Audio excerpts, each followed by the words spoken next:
Murugamiriri munene wa kambuni ino Ken Tarus oigete ungumania uyu wahithukirio mihango-ini ya kuhitukia kambuni iria iheagwo kandarathi cia kumarutira wira.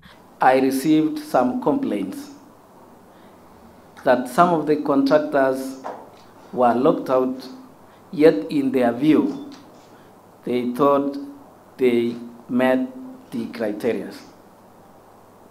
That was when we instigated, or I instigated, the internal audit investigations. Tarus agathie na mbere kuuga ati kuona ni watho wa kambuni ino ati aruti a wira matingiheo kandarathi nikio aruti a wira aria manyitikanite makuruhanite na uhoro uyu mafutitwo wira. The audit report singled out 19 employees having been involved in the same. Out of the 19, 18 of them were dismissed and one was found not to be culpable.